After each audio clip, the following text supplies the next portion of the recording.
안녕하세요. 미래대한행동 부대표를 맡고 있는 김봉수 교수입니다. 저희 단체는 최근 심재철 검찰국장에 대해서 뇌물수수 또는 직권남용 혐의로 수사 의뢰를 하였습니다. 물론 저희 단체의 수사 의뢰는 심재철 검찰국장이 실제로 직권남용을 했다 또는 뇌물수수를 했다고 단정하는 내용은 아닙니다. 그러나 그것을 의심해 봐야 되기 때문에 수사를 해달라라는 취지에서 수사 의뢰를 하였습니다. 이것에 대해서 연합뉴스를 비롯한 다수의 언론사에서 보도를 하였습니다. 자, 이 내용에 대해서 간략하게 설명을 드리겠습니다. 자, 최유정 변호사의 법조비리 사건 여러분들 기억하실런지 모르겠습니다. 그 사건은 박근혜 정권 당시에 발생을 한 사건인데요. 최유정 변호사는 네이처 리퍼블릭의 정은호 대표가 상습 도박 혐의로 1심에서 징역 1년을 선고받고 구속이 되어 있을 때 항소심을 선임을 합니다. 그런데 그 항소심의 수임료가 무려 50억 원이었습니다. 그래서 20억 원은 착수와 동시에 지급을 받았고요. 30억 원은 뒤에 사건이 진행되던 중에 받았다가 하루 만에 돌려주었습니다. 그래서 최유정 변호사가 실제로 받은 20억 원만 해도 엄청난 돈이고요. 상습 도박죄 사건에서 과연 20억 원의 수임료를 지출하는 사람이 있을까 싶은 그러한 엄청난 사건이었습니다. 당시에 최유정 변호사는 정은호 대표가 항소심에서 보석으로 풀려나도록 상당히 노력을 했던 것으로 보입니다. 그런데 법원은 그 사건을 처리하지 않고 있다가 나중에 인사이동이 되고 인사이동된 재판장은 보석을 기각하고 또 정은호 씨에 대해서 형량은 조금 깎아줬지만 징역형을 선고를 하였습니다. 그래서 집행유예에 실패한 거죠. 그래서 나중에 이 최유정 변호사가 정은호로부터 폭행을 당하게 돼요. 돈을 그렇게 많이 썼는데 성과도 안 나고 돈도 돌려주지 않는다는 이유로 폭행을 당하게 되고 그것을 최유정 변호사가 오히려 폭행 치상 뭐 이런 등으로 해가지고 감금 폭행 치상일 겁니다 아마. 그래서 고소를 하게 됩니다. 그러니까 오히려 최유정 변호사가 고소를 해서 이 사건이 세간에 알려지게 되었습니다. 그런데 그로 인해서 최유정 변호사는 결국 그 공무원이 취급하는 사건에 대해서 청탁 교제한다는 명목으로 돈을 받았다고 해서 변호사법 위반으로 처벌을 받게 됩니다.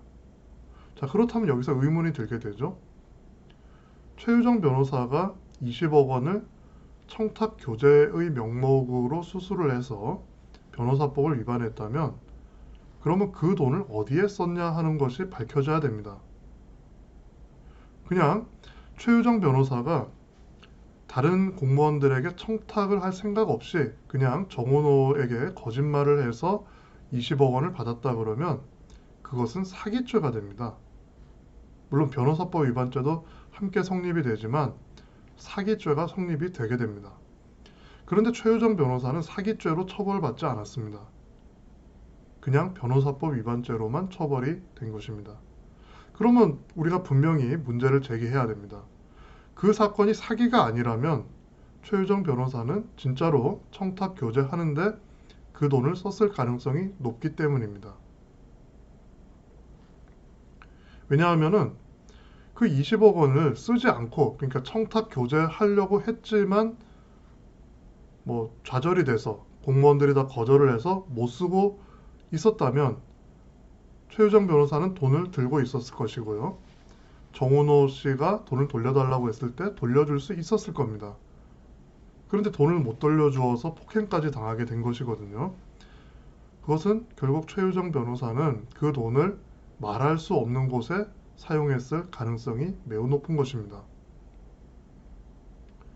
자, 그런데 이 사건을 돌이켜 보면은요, 법원은 최유정 변호사가 신청한 보석에 대해서 시간을 끌다가 결국 허용해주지 않았습니다. 그런데 놀랍게도 검찰은 그 당시에 그 보석 신청에 대해서 재판부가 알아서 처리하시면 됩니다라는 적의 처리 의견을 법원에 제출하였습니다. 예, 적의 처리. 일반인들은 잘 쓰지 않는 그러한 용어이죠. 법조계에서는 자주 쓰는 말인데 그냥 알아서 판단하십시오 이런 뜻입니다. 자, 그런데 이 보석 신청에 대해서 재판부가 적의 처리하십시오라는 의견은 사실은 아주 희귀한 것은 아니고 가끔씩 있습니다. 그런데 그 가끔 있는 것은 1심 재판에서 불구속 재판의 원칙이 있으니까 그렇게 하는 것입니다. 이 사건과 같이 1심에서 실형을 선고받고 구속된 피고인에 대해서 보석을 적의 처리해달라고 하는 경우는 매우 드물다. 이렇게 이야기할 수가 있겠습니다. 더군다나 검찰은 그 사건에 대해서 1심의 징역 1년이 너무 가볍다는 이유로 항소를 해놓은 상태였습니다. 자, 그렇다면 징역 1년보다 무거운 형이 선고돼야 한다면 당연히 피고인은 풀려나서는 안 됩니다. 그런데 검찰은 피고인을 풀어주어도 좋다는 의견을, 풀어주라는 의견은 아니지만 재판부가 알아서 판단해도 좋다라는 거는 풀어줘도 좋다는 얘기의 다름 아닌 거죠. 그러한 의견을 법원에 제출한 것입니다.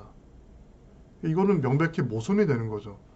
그래서 저희는 이러한 모순되는 의견은 청탁을 받지 않고서는 제출하기가 어렵다. 이러한 판단을 하게 됐던 것입니다. 그래서 사실은 저희가 그 관련자들을 전부 다 수사 의뢰해야 되는데 누가 관련됐는지 저희들은 시민단체가 다 알 수는 없습니다. 그래서 언론에 가장 핵심적인 관련자로 알려진 심재철 검찰국장에 대해서 그 당시에 서울중앙지검 강력부장이었으니까 가장 의견의 핵심 역할을 했다 라고 보이는 심재철 검찰국장에 대해서 수사 의뢰를 하게 된 것입니다. 그래서 그 사건은 너무 미진하게 끝났어요. 아까도 얘기했지만 최유정 변호사는 청탁 교제를 위해서 20억 원이나 되는 거액을 받았는데 그 돈을 어떤 공무원에게 전달하거나 또는 향응을 제공하는 데 비용으로 썼는지가 밝혀지지 않은 그러한 사건입니다. 그것을 어떻게 수사를 종료했다고 할 수가 있겠습니까? 그런데 놀랍게도 그 최유정 변호사 사건에 대해서 최유정 변호사만 변호사법 위반으로 처벌을 받고 다른 사람들은 제대로 수사도 되지 않았다. 그러니까 처벌은 고사하고 수사도 되지 않았다. 이것은 놀라운 사실입니다. 더군다나 그 최유정 변호사에 대한 변호사법 위반 판결에 보면은요, 재판부는 최유정 변호사에 대해서 그 정원호 사건에서 최유정 변호사에 대해서 소정의 변론을 하지 말라 이렇게 경고한 사실이 등장을 합니다. 소정의 변론이라는 건 뭐냐 하면은 변론이라는 것은 원래 법원에서 해야 되죠. 법정에서. 그러니까 재판부에 공식적인 서면을 제출하거나 공판기일에 법정에서 변론을 해야 되는 거죠. 그런데 그렇지가 않고 예를 들면 담당하는 판사에게 전화를 건다든지 찾아간다든지 이런 것을 소정의 변론이라고 합니다. 그래서 그 정원호 사건의 재판장이 최유정 변호사에게 소정의 변론을 하지 말라라고 경고했음에도 불구하고 계속 피고인에 대해서 보석을 허용해야 된다라고 변론을 지속하였다라는 대목이 나옵니다.